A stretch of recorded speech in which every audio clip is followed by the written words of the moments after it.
the system stability. There were still occasional flashes of piercing emerald and turquoise flame, but the deafening peals of thunder gradually ceased. The surrounding cliffs and the narrow valleys were covered with a bluish mist, but its clouds flowed smoothly, undisturbed by any vigorous movement. Helga cast one last glance at the surrounding landscape. It looked like this attack had been finally repelled. As always. Now it was possible to deal with the aftermath. Helga opened the case where 3 dark metal spheres with iridescent scaly surfaces lay. She tossed one toward the half-destroyed melted South Tower, which had suffered the most during the last fire troll attack. The orb hovered in the air briefly with a slight hum, then quickly floated toward the mangled walls. She sent the second ball in the same manner to the small intermediate gun turret, and then, sticking her arm out, she lowered the third orb down to inspect the wall. There was no need to control the orbs directly. The inspection drones were programmed to search and assess the damage independently. Helga blinked, displaying the data from each drone on her artificial retina. All the cones and sticks had been replaced by a layer of special nanosites. Lines of numbers and letters ran, overlapping the gorgeous colors of the sky. The attack was potent. The fire trolls had teamed up with the ice trolls, which was rare, and they had brought with them a giant beast that looked like a fattened, wingless dragon with 2 heads. The 2 heads spat copiously and accurately, one with a greenish slurry, the other with something that looked like lumps of red powder. When both spits hit the same spot, a violent reaction occurred that dissolved any metal and even some of the modified basalt, the primary building material of the stronghold. Helga hadn't had time to figure out what it was, but it was powerful like hell. It had done a lot of damage before the Citadel's main positronic cannon finally took the beast down. All that was left of the South Tower was a shapeless, melted cliff. All lasers, gravitational guns, and missile launchers were destroyed. At least, the gray matter in the warheads had not detonated and was now part of a conglomerate of melted modified basalt and ceramic metal debris. The repair was out of the question. Removing the whole mess and building the tower from scratch was easier. Core. Here. The artificial intelligence responded instantly. That was good. It meant the fire trolls hadn't used a quantum destabilizer that disrupted all communication this time. Status of South Sector energy feeds? Satisfactory. I blocked all the lines going to the South Tower in time, and the desynchronization wave didn't travel far. Excellent. So we'll have time to clear the ruins and rebuild the tower before the next attack? 96% probability. The central synthesizer is running at full capacity. The first batches of nanobots are on their way. Helga already noticed them. On top of the melted pile of slag, the thick black mouths of the transmission tubes extended from the depths of the stronghold, and from there, a silvery gray stream of living, breathing clouds poured out and immediately began to settle and spread over the remains of the South Tower. It was like a cloud of gnats clinging to a lump of sugar. The conglomerate began to change shape, while the tubes continued to spew out more and more clouds. Helga switched the image to the drone sent to the secondary turret on the wall. The small energy cannon had been hit with the ice troll's newest weapon, a blob of fractal quantum foam. The cannon was now a strange, surreal monument of degenerate matter, looking like a smoldered candle and a butterfly wing skeleton at the same time. The drone circled cautiously around, carefully recording the destruction. Nothing could be done here yet. It would take a few days until the process of quantum boiling inside the degenerated matter stopped. It would be necessary to bring some mobile armament and wait for the end of the process to dismantle the remains and install a new gun. The results of the wall inspection were still to go. Helga switched to the third drone, which had already inspected the upper part by this time and was now gliding along the massive base that went into the ice hummocks densely dotted with the remains of troll equipment. Surprisingly, there wasn't much damage to the wall. The outer layer of the protective energy grid was punctured in some places, and the armor plates were slightly damaged, but not a single blow even reached the M-basalt base. All the damage had already been dealt with by the repair automatic bots summoned by the drone. The trolls seemed to concentrate all their firepower on the towers and gun turrets this time, giving up trying to make a breach in the main wall. That was worrying. The stupid thing seemed to be learning faster and faster. She should talk to the core and devise an anticipatory defense plan. Maybe it's worth working on the space metric warp device as the core had suggested a few kilocycles ago. Helga had rejected the project then. It required too many resources without guaranteeing a positive result. However, the trolls were evolving rapidly, and it was time to move on to the next countermeasures phase. Core, what is the forecast of troll activity? The probability of the next attack will begin to increase in 8 cycles and will peak in 13 cycles from now. There is up to a 58% chance of new weapons being used and up to an 87% chance of increased use of already tested weapons. Considering the new data from the last cycle, I recommend that defense capabilities be strengthened. Speaking of trolls, Helga approached the tank that stood in the center of the chamber and asked the creature floating inside in the nourishing liquid, "How do you summon and coordinate troll attacks? Today, the ice and fire ones attacked together. How do you do it?" The witch opened her eyes. A ghastly wrinkled face, a skull covered in skin from which sparse strands of hair protruded, rippled in the greenish liquid like the mummies of Medusa Gorgon's long-dead snakes. The skin had discolored from its extended stay in the capsule and glowed the same languid green. Tubes stretched into the tank's base from the veins, nostrils, mouth, and other bodily orifices. Helga waited. The witch blinked a couple of times, and then her hand's fingers moved faintly. The screen on the terminal at the base of the tank lit up, and words ran across it. "How can I coordinate anything? Look at me." Helga shook her head. The witch was constantly returning to what Helga had done to her. But she had no other choice. Otherwise, only the great core knows what the witch managed to do. Helga caught her at the very last moment. In fact, she hated the witch for that very reason. Not because the witch had tried to do something terrible to the stronghold, but because of what she, Helga, a very young girl back then, had had to do to keep herself and the core safe. Oh my goodness, it had been a long time ago. 10 kilocycles ago. Or was it more? Only core knows. You're asking the wrong question and to the wrong person.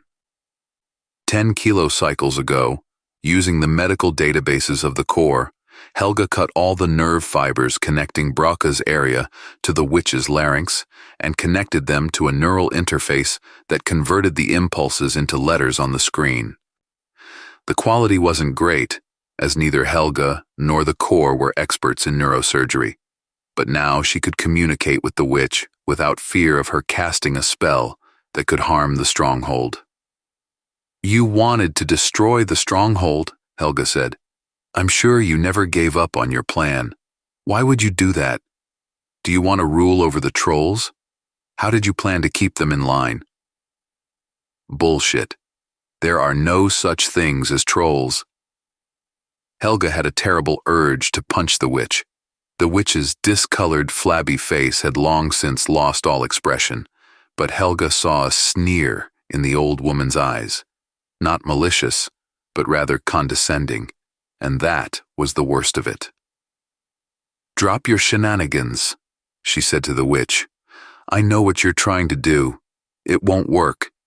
You'll hang around in that tank until you tell me your connection to the trolls and how you can stop their attacks. The stronghold must stand." "I feel sorry for you.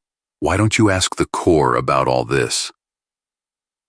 "You think I'd waste my time with you if the core knew the answer?" Helga screamed in rage. "I'm tired of this war. Why can't you just answer it and put an end to this nightmare? Why would you do that? Why do you need trolls, those vile, mindless creatures? The witch's eyes closed for a second, then opened again.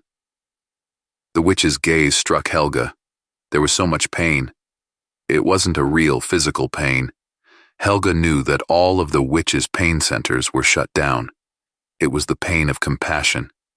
The witch was pitying. Her? Recoiling from the tank, Helga fumbled helplessly in her pockets, looking for something to throw at the witch until she realized it was stupid. The tank was capable of withstanding a direct hit from a large caliber bullet, with a depleted uranium core and the discharge of a pulse gun. But that bitch? How dare she? How can she even? She turned around and ran out of the cell, not daring to look at the witch again. Maybe that was why, but more likely because a few drops of clear liquid could hardly be seen in the greenish biogel. Helga never noticed that the witch was crying.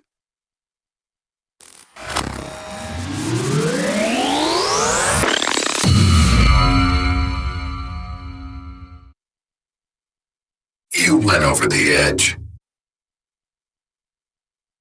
The letters ran across the screen, though nobody could see them. Not really. We're all left to our own devices. Almost.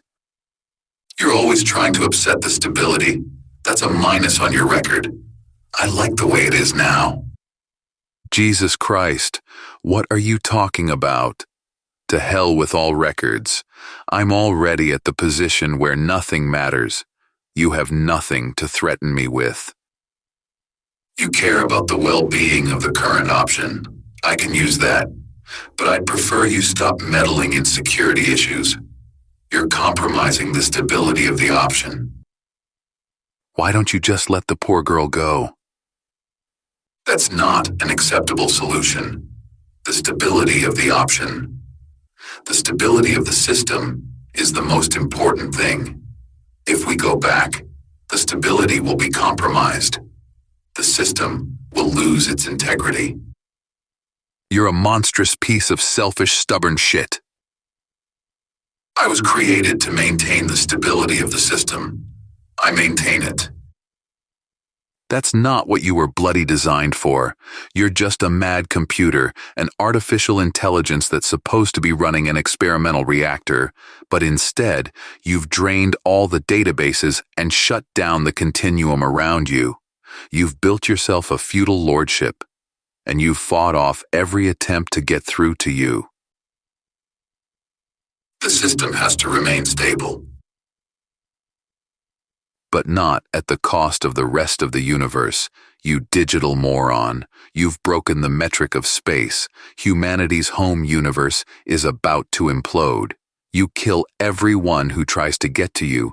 You make the poor girl believe they're some monsters. You plant all kinds of nonsense on her retinas.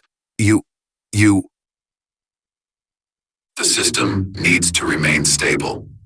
I'm sorry it makes you uncomfortable, but those are the rules. Stability and security are what I was created for. I'm the one who created you, you broken tin man, and this is your gratitude. You are safe. You are in no danger of annihilation. I fear, however, that you have already disrupted stability. The replacement is almost ready.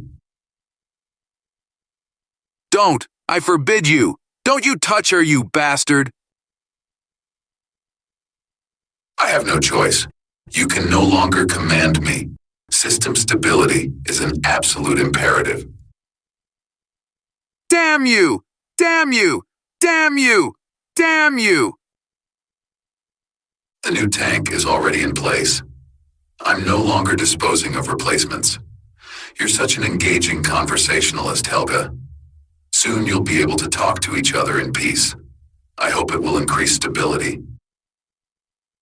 Million names of the demon. Chikatrul knew that dealing with this demon would not be easy.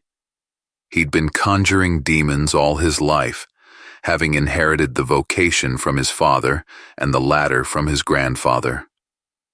The chain goes back to a time when demons ruled the world, and the people were in bondage. Now everything has changed. The great demon empire has weakened, and the people have managed to regain their freedom. But the demons have never given up on trying to turn the people back into powerless slaves. But the spellcasters were always ready. The demons never caught the people off guard. Plus, they've long since mastered the demons' languages, and many of them have been able to talk their names, which, as everyone knows, means they have complete power over demons.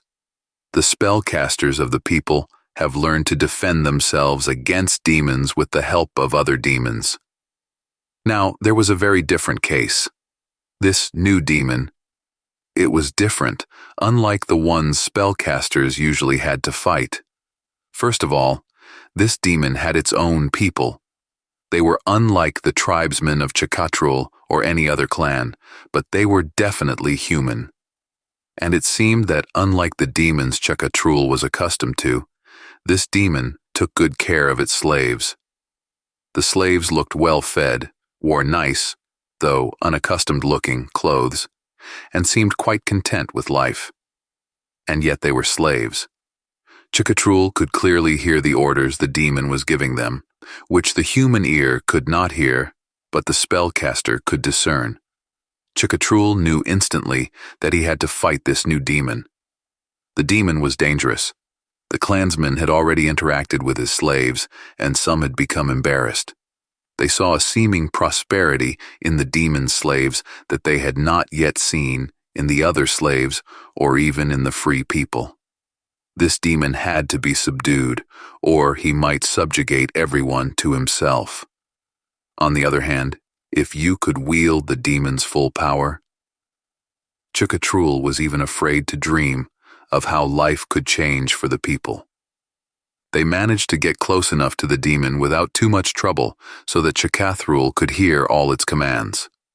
The demon's orders came in a language Chakatrul didn't understand, but that wasn't what he was after. Comfortably ensconced in a small cave where no casual eye could detect them, Chakatrul nodded to the two young warriors who had come with him. They were his guards. When Chakatrul entered the demon caster's trance, the world around him would cease to exist. The warriors were his kin. He trusted them unconditionally. Without even looking at the warriors who stood at the cave's entrance, pointing their spears toward the outside world, Chakatrul touched his massive metal earrings with both hands and closed his eyes. He knew that weaker spell casters use special potions or chants to induce trance, but he only needed the earrings amulets that his great-grandfather had once snatched from a powerful demon. Chakatrul squeezed the earrings with his fingers and immediately felt a slight burning sensation in his earlobes, followed by a warmth that gradually spread through his body to the tips of his toes.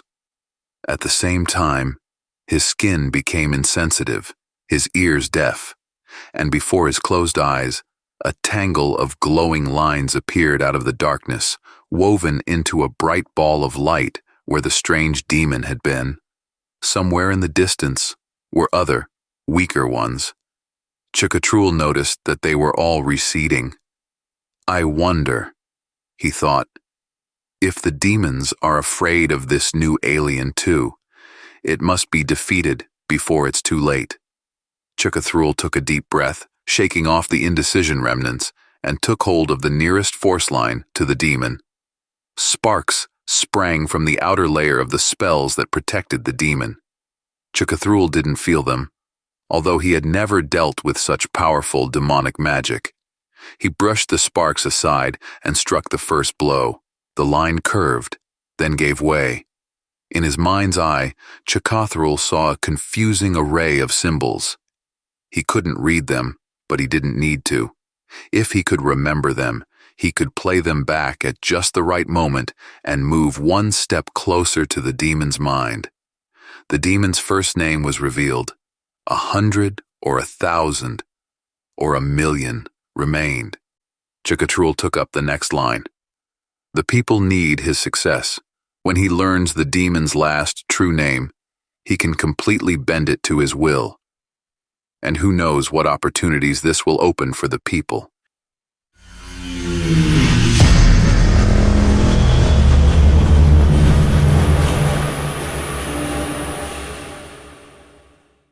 I'm telling you, there's something fishy going on. Nobody could read anything on Naraoka's face, but Scanson could sense the tension in his friend's voice. Pereira is very pedantic. I don't remember him ever missing a session. Scanson leaned back and nervously drummed his fingertips on the armrest. He was familiar with Judson Pereira, the commander of the Magellan Scout.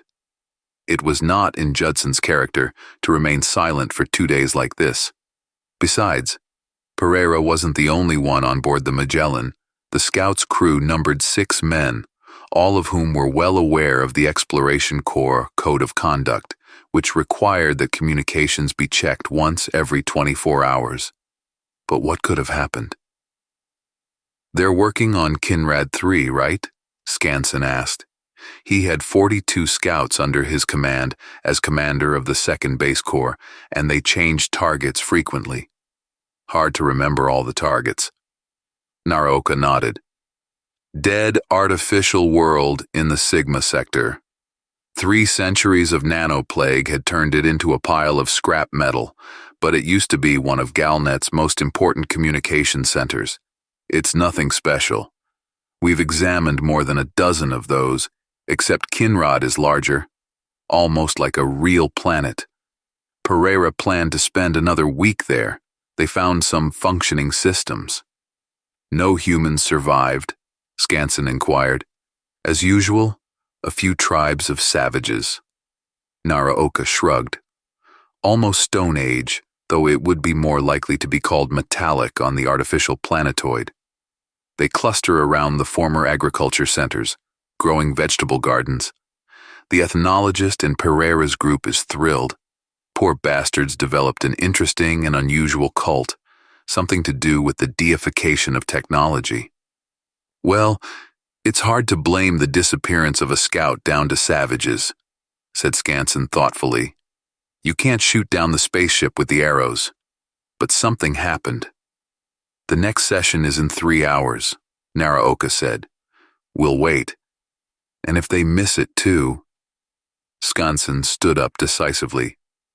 "Then we'll send out a rescue party," he said. "Something must be wrong down there." Naraoka stared after the base commander in silence until the door closed behind him.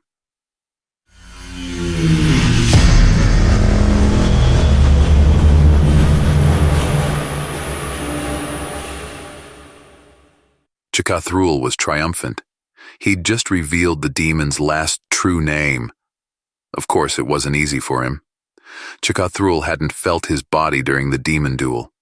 Still, he knew from experience what it looked like now, all sweaty, chest heaving and falling, limbs twitching involuntarily, eyeballs spinning convulsively under closed eyelids.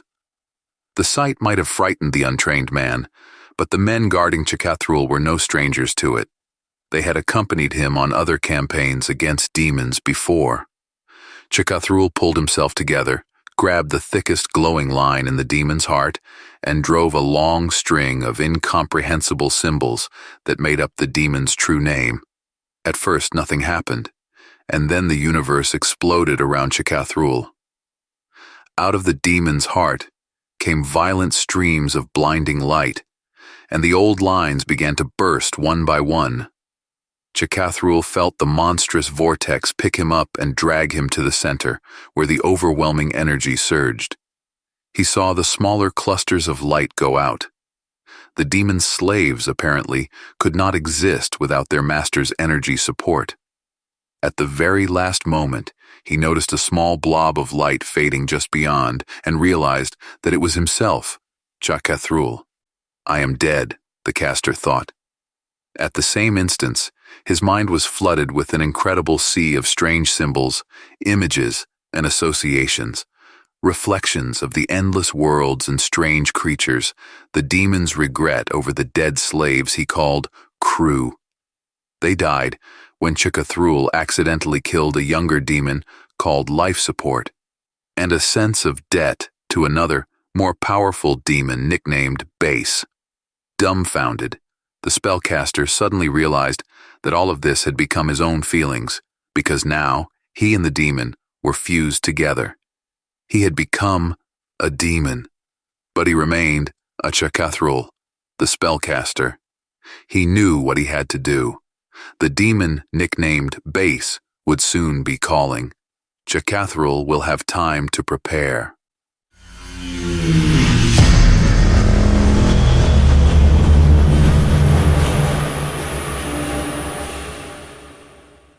Naraoka and Scanson stared tensely at the timer.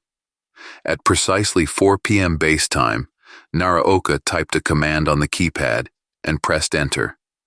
The icon for the start of the communication session lit up on the screen. Strange, Naraoka said. The communication channel is stabilized, but the Magellan is silent. Nothing is transmitted on the audio or video channel. Scanson did not answer. Suddenly, he leaned forward sharply and pointed to the flashing icon in the corner of the display. Something was coming through the channel after all. Naraoka clicked on the symbol and it unfolded into a chart of information packets. In a second, he realized what they meant and gasped. There's a hell of a lot of data here, and it all goes straight to the base's mainframe. I don't understand what it is. It's not our code. I've never seen anything like this in my life. Shut it down now. Scanson did not wait for the stunned communications officer to respond and struck the interrupt button himself. The flickering of numbers and symbols on the screen stopped. The icon disappeared, and the screen went out. Scanson met his gaze with Naraoka's and let the air out noisily. What was that? Scanson shrugged his shoulders. Someone or something, taking advantage of Scout's communications system, tried to infiltrate a Trojan software into our mainframe. I guess it won't be the rescuers flying to Kinrad now, but the second battle fleet of Sector Sigma. Naraoka shook his head. You think it's a nanoplague? I don't know. No, don't think so. It didn't look like a nanoplague. The attack was too targeted, too intelligent. Second Fleet will figure it out. Naraoka grinned. Yeah, I know Admiral Salgado's methods of sorting things out. A few missiles with chaos generators will solve any problems. Scanson grinned back, but the grin was crooked and strained. You know, I'm not sure that, given the circumstances, it would be such a bad decision. And as for the Admiral, the lights in the control room went out. For a few seconds, Naraoka and Scanson sat in complete darkness. Then their gazes were drawn to the display on the console, which had suddenly turned on. At first there were no images on it, then slowly, lines began to appear. I am Chakathrul. I am the demon caster. I have uncovered 1,000,000 names of the demon. I know its true name. Chakathrul and the demon are now one. The demon's slaves are my slaves. The demon has many slaves. The people will prosper. On the console, the indicators for communication channels with other bases, battle fleets, and ships began to light up. The last session. March 11th, 2043. Time, 14 Greenwich Mean Time. Position, Lagrange, 1. Kontiki Communication Station. Session number 16754. Call 1, accepted. Call 2, accepted. Call 3, accepted. Calls 4, 11 rejected. Subscribers unavailable. Entering the conference. Waiting. Done. Hey Boris, you sleep late in your coffin again? Give it up, or the lid will get stuck one day and you'll turn into the first orbital Nosferatu. How many times do I have to tell you, Maz? I'm Bulgarian, not Romanian. Hell, I've never even been to the Carpathians. And hello, by the way. Boys, stop arguing. A joke repeated many times turns from a joke into torture. Where's your gallantry, anyway? Oh, Nadia, the graceful light of my life, my deepest apologies. I am now bowing and waving my plume on the floor. Oh, come on. Did you hear that, ladies' man? He's sweeping the floor and bowing. In zero gravity? Nadia, ignore him. These Italians are incorrigible. Just like you, Boris. It's just that Massimo is one of the last to master the art of courteous conversation, and you are the bearer of the traditions of grumpiness and male straightforwardness. But I still love you both. Did you hear that, Maz? Anyway, you have nothing to fear from me. Italians are one of the biggest garlic eaters in the world, aren't they? Stop it. I'm begging you. I can't remember what a slice of garlic looks like, much less what it tastes and smells like. You can't grow a vegetable garden in orbit, you know. During the second duty, I worked on a Chinese station.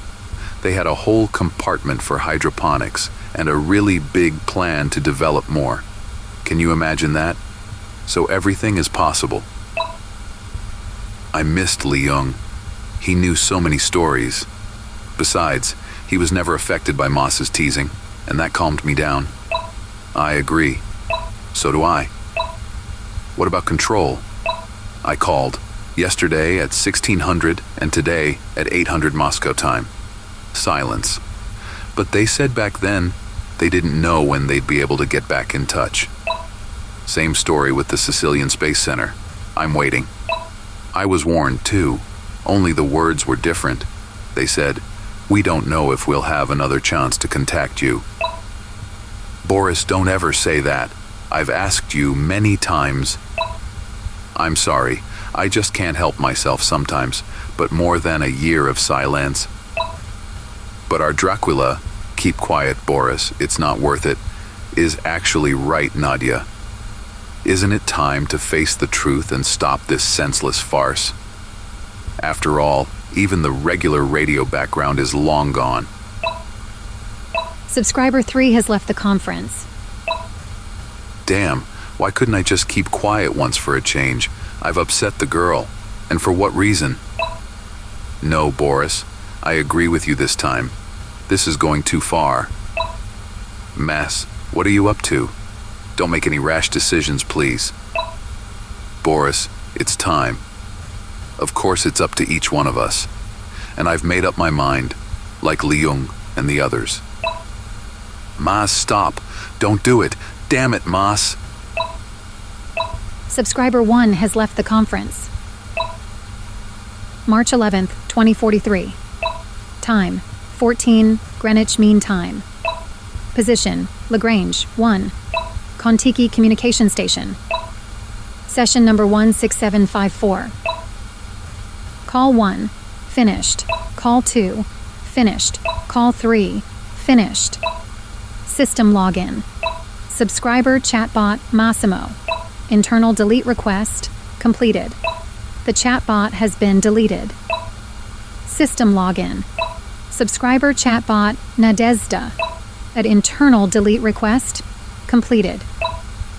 The chatbot has been deleted. System login.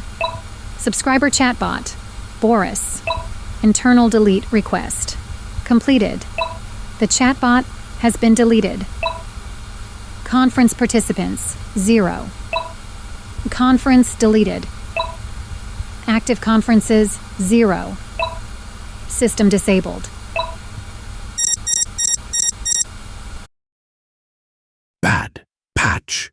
The doorbell started to squawk like a fat frog right into my brain, and I almost bit my tongue in surprise. I don't like to be distracted from work, but Chirpat had connected the bell to our internal network, and now this toad yells in everyone's ears every time he gets his garlic-soaked food from the delivery, and there's no way to disconnect. The alarms in the intranet are forced. Security reasons. I called up the clock icon. Holy motherboard, it's 7 in the morning. No way, it's Chirpat's munchies. He should be snoring in his den by now, and the others probably too. I bet I'm the only one left roasting. I switched to the external camera and saw a yellow delivery drone hovering in front of the door, humming quietly. An oblong plastic cylinder hung in the grav catch under its belly, like a dead mouse in an owl's claws. Okie dokie, now I got it. A customer had mailed Angel an order again. Sometimes he gets samples of nanosystems for the code roasting in such cylinders. But why so early in the morning? On second thought, daytime doesn't matter much here in the cooker pit. In fact, it's not so crucial in Crown City either. Everyone lives here as he pleases. It's a slum condo, not an industrial zone where everyone is ticking on a schedule from shift to shift. No, we live here like the ones behind the Golden Wall. We get up and go to sleep as we feel like it. It's built more around the orders. Code roasters can have customers from anywhere worldwide. As for work, we have a lot of it because Cooker Pit is the coolest roaster team in Crown City and maybe on the entire Rusty Coast. No one else takes on roasting codes like this and guarantees customers results with a money-back policy. But I don't remember us ever having to refund anything to anyone in the last couple of years. The drone kept buzzing in front of the door. A haze of air distorted by the anti-gravity field rippled around it. I scanned his courier number with my camera. The delivery was anonymous. You bet. Angel already knew who the customer was and who needed the order to be traceable to the code roasters. I gave the confirmation command and opened the hatch of the receiving box on the porch. The drone carefully lowered the tank into it and sped away, kicking up dust and small debris. I ran a safety protocol just in case. One roaster from the western suburbs almost got fried by the bomb sent by a disgruntled customer. We have a good reception box installed by an army contractor. We roasted something for him off the grid, and he paid us back by installing security systems, the same he used to install for the military and all sorts of special services. After sniffing and measuring the cylinder, the protocol gave the green light and turned on the delivery belt. The bell in the hallway tinkled. At least Chirpot hadn't gotten there with his frogs. I was too lazy to get up, and I still had an unfinished order in my deck that I wanted to deliver to a customer tonight. I decided that Angel would pick up his shit later, so I went back to work. Nothing interesting happened until evening, so instead of unnecessary descriptions, I'll introduce you a little bit to the Cooker Pit and its inhabitants. Back in times when Crown City was still a small town of mostly IT guys and programmers, that's what code roasters working for big corporations used to be called, Cooker Pit was the base of some cool startup doing nanosystems. The nano was still lousy then, of course, primitive like hell, but there was a lot of money in it, and the startup had built up a base for themselves. 1 floor above ground, 2 underground, full of hot hardware, hot for those times, of course, with a power line buried almost half a mile deep and connected directly to the federal T-station so that they wouldn't be left holding candles in case of emergency. Of course, when an emergency came, the power line went down. To be more precise, the T-station was destroyed by eco-terrorists. The hardware quickly became as obsolete as the stone axes, and the city turned from a respectable technopark into a slum condo. But Angel had already realized that it would make a good base, made a deal with the leaders of the local gangs, and settled, in the future, Cooker Pit. At first, he roasted alone, then gradually picked up a team. The gangs don't touch us because we work for all sorts of clients, and a good roaster who would take any order and guarantee the result is a valuable asset. Now there are 5 of us in Cooker Pit: Angel, Chirpot, Vilma, Solveig, and Misha. That's me. Angel gathered us together from scratch, some from the orphanage, some from prison, some from the gang, but it's a long story and irrelevant to the case. We've been roasting together for about 5 years, and Angel runs everything, so I'll say a few words about him. Angel's old. He's about 60 years old, no less. Wilma, she's kind of a distant relative, grandniece or something, said he used to work for some big corporation, roasting codes for the first nanosystems. Only back then was it called developing the software. They were working on artificial intelligence and transferring human consciousness into virtual space, and there seemed to have been some success. But then the big crapload came down, and Angel ended up in the cooker pit. As I've already said, he turned out to be a wise guy, and the gangs didn't chew him up but protected him from outsiders instead. We were lucky to have Angel. I mean, that's what I thought at the time. Meanwhile, it was well over noon, and I started to guess why I was not seeing yawning and stretching figures wandering around the cooker pit. There was no activity on the intranet either. Weird, but nothing special. I switched off and got up to have a quick snack. The kitchen was silent. All sorts of stuff and half-eaten food were scattered around as it was left from the evening. Strange, I thought. Okay, Angel often gets late somewhere in the city. But what about the others? I knocked on Chirpat's door, and it was quiet. The girls' rooms, too. I stood in the hallway, looking at the locked doors and thinking, what the hell? And then I heard this strange sound from the hallway, some sort of light rustling or a buzzing, like a cloud of tiny gnats swirling or the wind blowing sand off a sandy hill. I'd heard this sandy whiz 6 months ago when Angel had taken us on vacation to the West Coast to abandoned resorts overrun by dunes. It was really stupid for me not to get what it was, but even if I had, it wouldn't have helped. I went to the hallway, where it seemed to be coming from, and it was so loud that as soon as I stepped over the threshold, I froze in place, like the bronze statue of some former president or another old-time moron that stands on the old square next to the cooker pit. The morning delivery container was lying on the receiving pallet of the delivery belt, and the order, a cloud of silvery, weightless dust, was crawling out of it.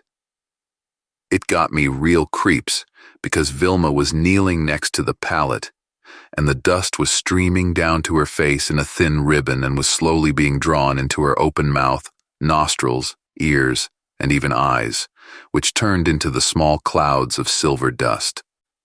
I knew I should have jumped the hell out of there and hit the switch of our defense system. Even though we haven't encountered combat nanobots so far, we've certainly heard of them and taken our own measures.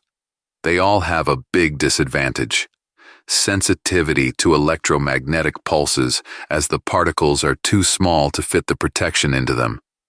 But I just stood there like an idiot, unable to move, staring at the aggressive dust eating my girlfriend, with only one thought running through my head.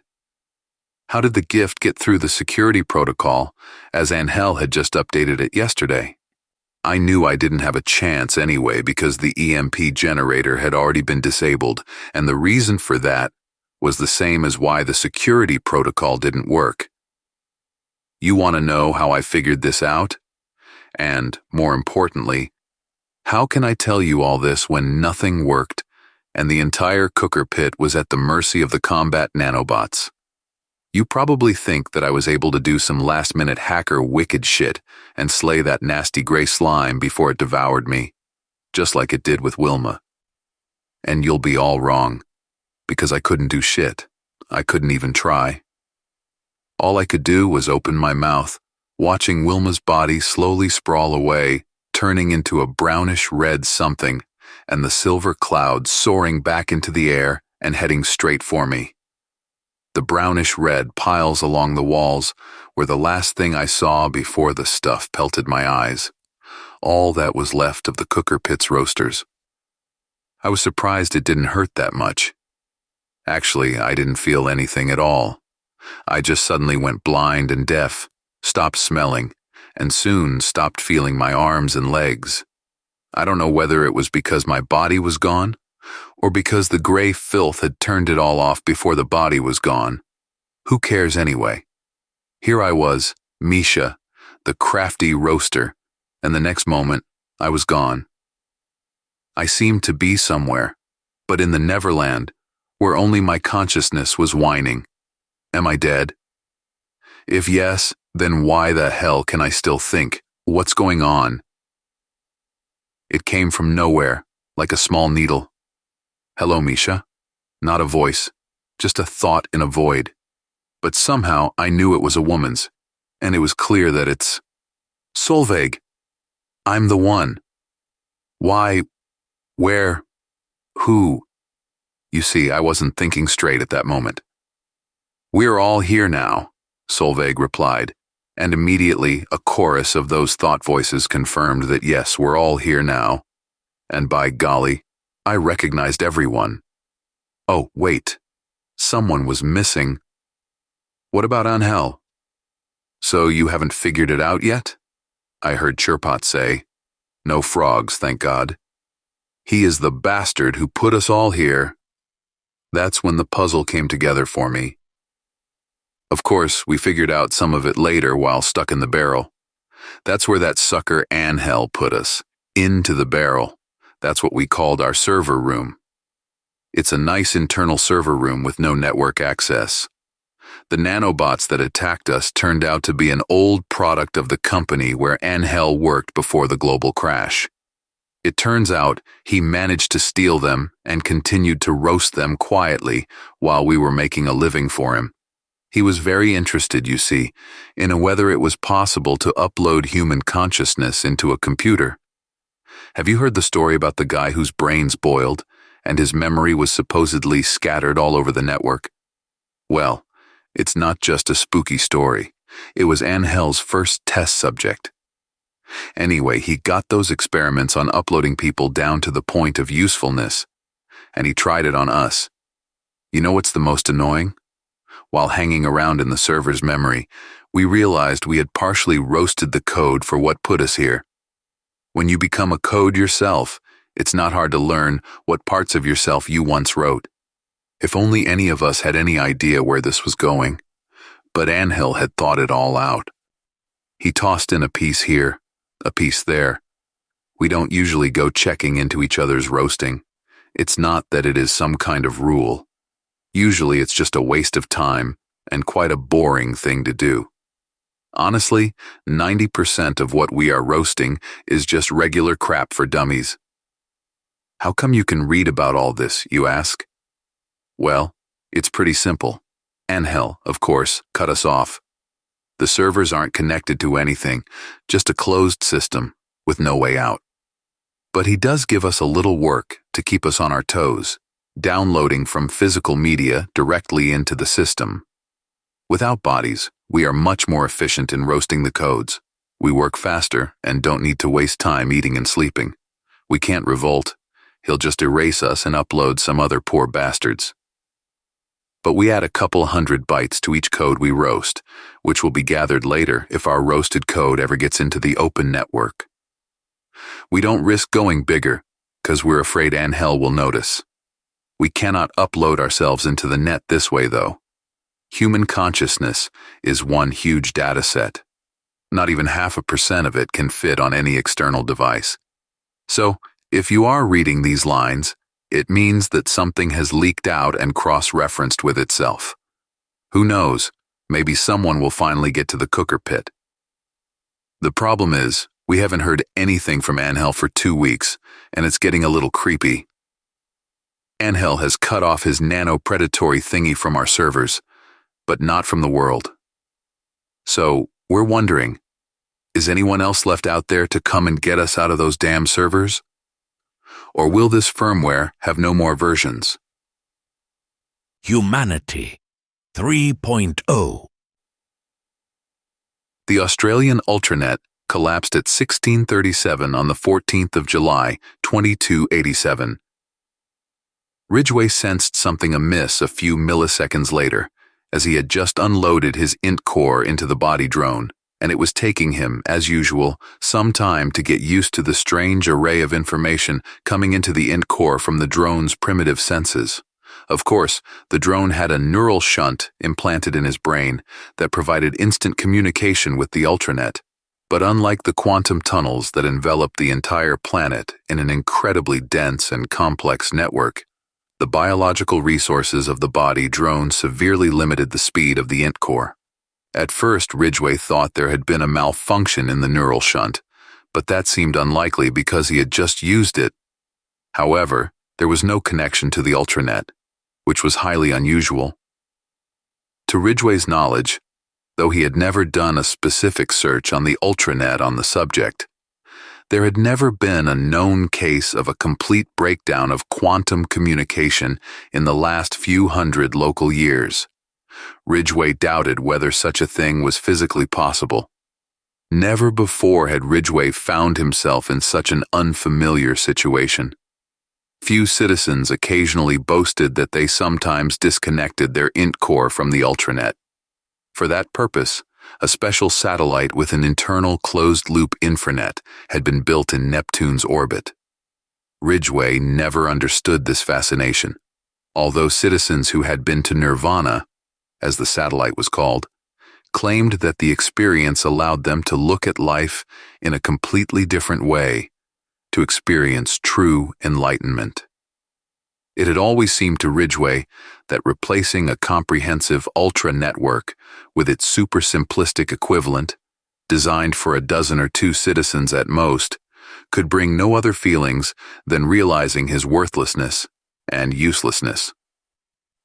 And now he experienced it himself, not in the light version of Nirvana, where citizens could still communicate with each other in the infranet and use the local information cloud, but being trapped in the pathetic biological brain of the body drone. Ridgway had loaded into it for recreational purposes. Simply put, he wanted to splash around in the warm waters of the barrier reef and lounge on the white sand of the beach. Ridgway quickly summoned the sim program controlling the drone when he wasn't serving as the host of a citizen's int core. It was the standard set of the recreational body: healthy lifestyle, nutrition, sports. Thankfully, at least it could read and navigate the terrain. No one had ever used this particular drone before. Ridgway was the first. It wasn't uncommon.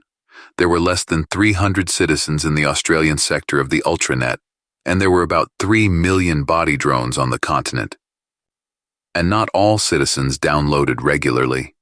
Some preferred to live exclusively in the ultranet, preferring the infinity of the virtual universe to the primitive pleasures of the crude world of the body drones. But how to get out of this situation? Ridgway experienced a momentary feeling of helplessness at his inability to run his search queries through the ultranet, but immediately got a grip on himself. In the sim program's memory, he found a reference, half buried in white noise, to a map once seen by the body drone. A place called Culvert Point was marked on this map. Ridgway exhaled in relief. This was what it meant to be limited by the capabilities of a biological brain. It was good that he had long ago formed his own mini databank and downloaded it along with the int core every time he used the body drones. In this bank was a list, though without physical coordinates, of all the old physical communication centers with the ultranet, mothballed since pre-quantum times, when the ultranet still had physical carriers in the form of a system of geostationary satellites. It was also possible to reach the first-generation quantum repeaters on the moon through them. Culvert Point was one such center. Ideally, it could be reactivated, and he will find out, finally, what the hell is going on in the Australian sector. Most importantly, Culvert Point wasn't that far away, only a few miles. Even if the habitat of the body drone didn't include any means of transportation, it was possible to get there on foot. Ridgway tapped into the sim program's memory again. In the end, he arrived at the communications center by bicycle. The experience itself was amusing. The last time Ridgway had ridden a bike had been about 100 years ago, no less, but the drone obviously did it regularly, so Ridgway simply released the circuits in the sim program that were responsible for this archaic method of transportation and ran the neural shunt through every possible test along the way. The result was disconcerting. The neural shunt seemed to be okay, so something had happened either to the communication center, unbelievable, or to the Ultranet itself, impossible. The entrance to the communication center was a completely unremarkable, windowless concrete house with a single door. Ridgway walked up to it and opened the metal plastic door. Locks had long since ceased to exist on Earth, as there was no need to lock anything.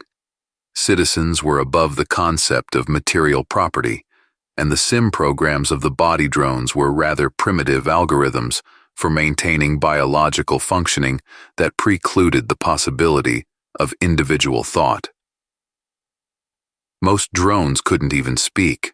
Ridgway walked down the spiral ramp to the central communications level and looked around for a neural modem. The antique device was in a special box next to a terminal covered in a thick layer of dust. Ridgway confidently turned on the terminal and typed a few commands to initiate communication. The terminal was a transitional model, capable of communicating not only with satellites that had long since left orbit, but also directly with the quantum ultranet. Ridgway ran the main communications protocol and put on the U-glasses. As soon as the goggles turned on, the drone's neural shunt instantly activated nanosites implanted in the cones and rods of the drone's eye's retina. The eyes turned into transmitting devices that instantly sent an identification packet, and finally, moments later, Ridgway had accessed the outer information layer of the ultranet. The data stream layer, designed mainly for open, unencrypted communication between citizens, news, and other non-critical data, was literally boiling with information flows. Ridgway absorbed them in a split second and, shocked, tore his glasses off his head. After relaxing a bit, he put them back and continued the search. So, the Australian sector of the Ultranet had indeed ceased to exist. The Ceres cluster's AIs were already working on figuring out how a massive piece of the quantum web could have disappeared overnight. But the fact remained that a black hole had appeared in the solar system's Ultranet, in which, incidentally, 143 citizens who had chosen the Australian sector as their home had perished. Ridgway was the first Australian to make contact after the blackout. However, apart from him, at the time of the crash, 6 more citizens were in the unloaded state in different body drones, and there was still a chance that they could be found. Although reinforced with nanosites, the biological brain of the drone could not keep up with the powerful streams of information boiling in the information layer. Unfortunately, Ridgway couldn't connect to his personal cloud and upload the Inti core back to the Ultranet from here. Quickly running a few test subroutines, he assessed the data with annoyance. The risk of significant data loss through this antiquated system was as high as 20%. Totally unacceptable. However, Australia was now off from the Ultranet's main space, and the nearest safe download zone was located. He did a search query. Damn it. Ridgway was acutely aware of his helplessness. How the hell is he supposed to get to Indonesia? Citizens hadn't used physical transportation in a long time. The very concept of space was absent in the Ultranet. If someone wanted to physically visit a particular place in the solar system, they simply unloaded an int core into one of the local drones, whether on Earth, Mars, or somewhere in the belt. The exception was the Ceres cluster, a closed reservation of AIs, the think tank of the solar system, where a few artificial minds, imprisoned in a hypercube, solved problems that the citizens themselves couldn't handle. There were no drones there, and there wasn't even an Ultranet node powerful enough to accept anyone's int core. After the second systemic cyber war, the citizens decided not to take any more risks. They cut off all channels between the Ceres cluster and the rest of the world, except for the only non-local communication device through which they transmitted tasks and received their answers. There was no fear of a rebellion. If the AIs tried to do anything, the defense system would simply blow the device, and the AIs would forever remain in their bubble of altered space, not interacting with our universe in any way. God, this is stupid, Ridgway thought irritably. What to do? He frantically scoured the net, generating whole packets of queries on transportation, remote download, and any other keywords that could be linked to his desperate situation. To no avail. A situation where a citizen might find himself trapped in the body drone without the ability to boot back into the ultranet apparently seemed so improbable that no one had even jokingly attempted to search for hypothetical solutions. In a panic, Ridgway had tried to calculate options for loading the int core through this antiquated node, tasking his subroutines to calculate whether the risk of critical data loss could be reduced to at least 5%. Strictly speaking, even that was a monstrous amount. But the thought that he could be stuck in this wretched piece of protoplasm for weeks, if not longer. So far, the most optimistic forecasts of the Australian sector's recovery through the information streams gave a time frame of 20 days at the earliest. Ridgway struggled to keep his composure. On top of that, the citizen's storm of emotions was clearly beginning to take its toll on the damn drone's body. He was sweating and trembling, his throat was dry, and an unpleasant noise was in his ears. Of course, in theory, Ridgway knew it was possible, but the reality was far more distasteful than the dry facts in the information packet on the body drone's physiology. Ridgway began to dig into the memory of the sim program. What a mess! And why didn't they include regular testing and memory defragmentation in the set of standard subroutines? Until he found what he needed. A small subroutine could disable feedback from the body drone on any given scale. So, tactile sensations, hearing, signals from internal organs. Ridgway quickly ticked off everything except vision and started the breaker program. He was immediately relieved. The stream of chaotic signals from the drone was gone, leaving only the rushing river of information from the outer layer of the ultranet. However, the apparent acceleration of information exchange was, in fact, negligible. The pathetic interface and biological brain of the drone could not even cope with the level +1, not to mention the higher layers of the quantum web, where the int-core citizens lived, cloud information entities that retained human names only as an amusing tribute to tradition, a reminder of a long-lost biological nature. It had been over 2 centuries since the mind and body had become completely different and unrelated concepts. Ridgway didn't worry that he had completely cut himself off from the outside world. The ecology of all recreational zones, including Australia, had long ago been transformed so as not to pose any threat to body drones. The citizen-occupied drone was not even in the open, but in the relatively protected bunker of an old communications hub. He was in no danger, and as for the parched throat, he wouldn't die of thirst in a couple hours. Ridgway dismissed all thoughts of the body he'd just disconnected from, and busied himself with the most critical task, how to boot back into the ultranet, or at least contact any of the citizens. Everyone he knew never personally descended into the outer information layer. Any query that Ridgway could form now with the primitive brain of the drone would be too coarse and low in content to pass through the security subroutines of any of the citizens who carefully guarded their int core from outside encroachment. Meanwhile, the door to the bunker's communications center opened, and 3 more body drones, 2 male and 1 female, entered the room one by one. They wore the usual clothing of recreational drones in Australia, shorts and light green t-shirts, with sturdy sandals on their feet. All 3 held hands, the woman in the middle and both men at her sides. The body drone, which now housed Ridgway's int core, stood motionless in the center of the room, staring ahead with an unseeing gaze. All information from the optic nerves was going nowhere, stopped by the barriers Ridgway had turned on. The trio of new arrivals came close to him, and the males grasped with their free hands the dangling arms of the body drone inhabited by Ridgway. None of this was noticed by Ridgway. remaining isolated inside the drone's brain. I-We Unity, Awareness Reality Meeting.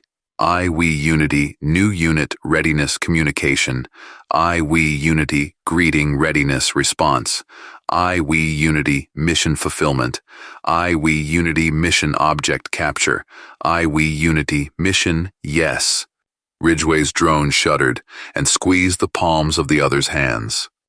At first, Ridgway thought the catastrophe had expanded, and now it was the turn of the next sector of the quantum web. Suddenly, without any warning, all communication channels to the outer layer of the ultranet went out, just as he was about to launch a search packet he had generated hastily that should theoretically have made its way to the attention layers of some citizens. The feeling was almost the same as when the first unexpected shutdown had occurred. And yet Ridgway was willing to swear that the disconnection hadn't happened so instantaneously. Could it be the interface? Ridgway returned admission to all data streams from external stimuli. Nothing happened. The citizen remained in a complete information vacuum, an absolute void, a primordial absence of all things except the int core of an entity named Ridgway, who had long ago forgotten his biological origin but now realized it in horror and translated the horror into a nightmarish thought. Could it be that the body drone had died, and Ridgway was only moments away from his own ultimate extinction? To the virtually immortal citizen, the concept was almost unbearable. The stranger's thought was so unexpected that Ridgway didn't even immediately sense its strangeness. I-We Unity, Contact, Meeting, Citizen. Ridgway was astounded. Who are you? I-We Unity. What? I-We Unity, Mind Human. Ridgway didn't understand anything. Who or what was talking to him?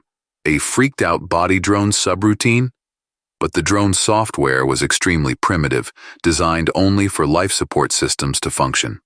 There was nothing even remotely similar to self-awareness in the body drones, and it could not be. Some kind of virus downloaded into the int core from the ultranet? Doubtful. A virus of that complexity would be too unwieldy to slip through the int core's internal defenses. I-We Unity, question, cooperation, information. Ridgway pondered this phrase. It was clear that the mysterious entity wanted something from him, some answers to questions, but what and why?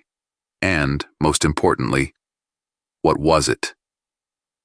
While he was thinking, other body drones began to enter the room one by one. They all approached those standing in a circle in the middle and carefully joined the living chain, holding hands to avoid breaking contact for a second. Being cut off from the outside world, Ridgway's consciousness remained completely unaware of what was happening. I-We, Unity, Requirement, Speed, Response. Ridgway realized that he was being asked to hurry up with his decision. But what kind of cooperation are we talking about? Trapped in the cage of the drone's primitive organic brain, there was little the citizen could do. However, it looked as if he didn't have much choice. All right, he thought. I agree. What do you need from me? I-We, Unity, Satisfaction, Request, Entry Codes, Ultranet. Ridgway's thoughts reeled with panic. A strange something was demanding his personal entry codes for the Ultranet, and it was both terrifying and understandable. Understandable because the Ultranet was the essence of life for modern humanity. In a sense, it was life and even humanity itself. Scary because it was completely incomprehensible, where some entity with a mind that had nothing to do with any of the tens of thousands of citizens now living in the Ultranet could have come from. Citizen Ridgway, a member of the species that proudly called itself Humanity Version 2.0 and believed itself to be the next evolutionary step to replace the extinct biological humans that were rigidly bound to their bodies, was truly afraid for the first time. First, he had no idea what was going on, and second, he could not give the strange entity what it needed. The problem was that there were no separate passwords or codes for entering the Ultranet. The electronic fingerprint of each citizen's identity was the unique key of entry to the data superspace at each level. The fact that Ridgway, having unloaded part of his consciousness into the drone, suddenly lost contact with the metaconsciousness remaining in the digital universe prevented him from entering the higher levels of the Ultranet. His personality imprint was incomplete. How do you explain all this to the entity? This I-me unity, whatever it was? A cold and sharp thought interrupted Ridgway's thrashing. If he were a living flesh and blood human, like a dumb body drone, he thought absently, he would surely have flinched in surprise. We, unity, understanding, uselessness, transformation, usefulness, we, unity, necessity, non-need, absence, help. We, unity, decision, alienation, appropriation, personality. We, unity, continuation, project, absorption, Ultranet, we, unity, goodbye. For a moment, Ridgway was relieved by this goodbye, but then he reflected on the previous messages, and the internal alarm siren went off with renewed vigor. He didn't understand what alienation, appropriation, personality meant, but he knew it didn't bode well for him, and Project Absorption Ultranet sounded very ominous. Actually, anxiety was his last feeling, and he didn't even have time to feel the horror when the information construct known as Citizen Ridgway was byte by byte disassembled and then reassembled, not as a separate entity, but as a subroutine distributed across the biological brains of several body drones. Citizen Ridgway ceased to exist. Over the next 2 months, sectors of the Ultranet were shut down twice more, in Greenland and South America. But the Ceres cluster's AIs had already developed effective recovery and backup protocols, so losses among citizens were minimal. While the Australian outage resulted in the loss of 150 citizens, the subsequent 2 incidents resulted in the loss of only 1 citizen each. However, in South America, which was the last to collapse, a citizen was wiped out as if not from the drone's memory, but was intercepted at the very start of the download. In fact, his consciousness had been uploaded, but it was impossible to determine where. Ceres's AIs were just working on solving this problem when the communication channel with the Ultranet suddenly cut off completely, and then it started working again, but in a strange way. Instead of the usual data stream and requests, only a single packet came through. We, unity, greetings. We, unity, collaboration, development. We, unity, waiting, decision. The AIs, after conferring, sent a counter request, the meaning of which was reduced to 2 simple questions. Where have the citizens gone, and who or what are you? The answer was not long in coming. We, unity, absorption, ultra-network, power. We, unity, production, non-existence. Citizens. We, unity, humanity, humanity, 3.0. Across the world, all body drones simultaneously raised their heads and looked up at the sky.